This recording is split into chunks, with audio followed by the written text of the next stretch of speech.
শ্ৰদ্ধেয় হোজাইবাসী ৰাইজ, ইয়াৰ দ্বাৰা সমূহ হোজাইবাসী ৰাইজৰ জ্ঞাতাৰ্থে জনোৱা হ'ল যে সাম্প্ৰতিক পৰিস্থিতিৰ প্ৰতি লক্ষ্য ৰাখি কোনো দুষ্কৃতিকাৰীয়ে জিলাখনৰ কোনো স্থানত কোনো ধৰণৰ অসামাজিক, ধৰ্মবিৰোধী অথবা ৰাষ্ট্ৰবিৰোধী কাৰ্যকলাপত লিপ্ত হোৱা দৃষ্টিগোচৰ হ'লে তৎক্ষণিকভাৱে হোজাই জিলা প্ৰশাসন অথবা পুলিচ প্ৰশাসনক অৱগত কৰিবলৈ অনুৰোধ জনোৱা হ'ল।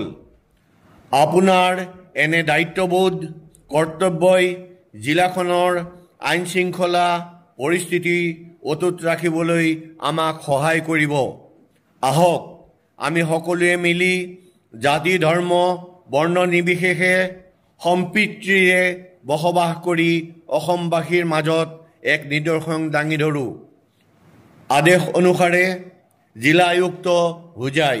শ্ৰদ্ধেয় হোজাইবাসী ৰাইজ, ইয়াৰ দ্বাৰা সমূহ হোজাইবাসী ৰাইজৰ জ্ঞাতাৰ্থে জনোৱা হ'ল যে সাম্প্ৰতিক পৰিস্থিতিৰ প্ৰতি লক্ষ্য ৰাখি কোনো দুষ্কৃতিকাৰীয়ে জিলাখনৰ কোনো স্থানত কোনো ধৰণৰ অসামাজিক, ধৰ্মবিৰোধী অথবা ৰাষ্ট্ৰবিৰোধী কাৰ্যকলাপত লিপ্ত হোৱা দৃষ্টিগোচৰ হ'লে তৎক্ষণিকভাৱে হোজাই জিলা প্ৰশাসন অথবা পুলিচ প্ৰশাসনক অৱগত কৰিবলৈ অনুৰোধ জনোৱা হ'ল।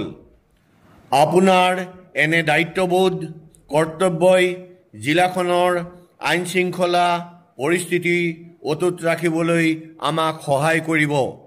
আহক আমি সকলোৱে মিলি জাতি, ধৰ্ম, বৰ্ণ নিৰ্বিশেষে সম্প্ৰীতিৰে বসবাস কৰি অসমবাসীৰ মাজত এক নিদৰ্শন দাঙি ধৰোঁ। আদেশ অনুসাৰে জিলা আয়ুক্ত হোজাই।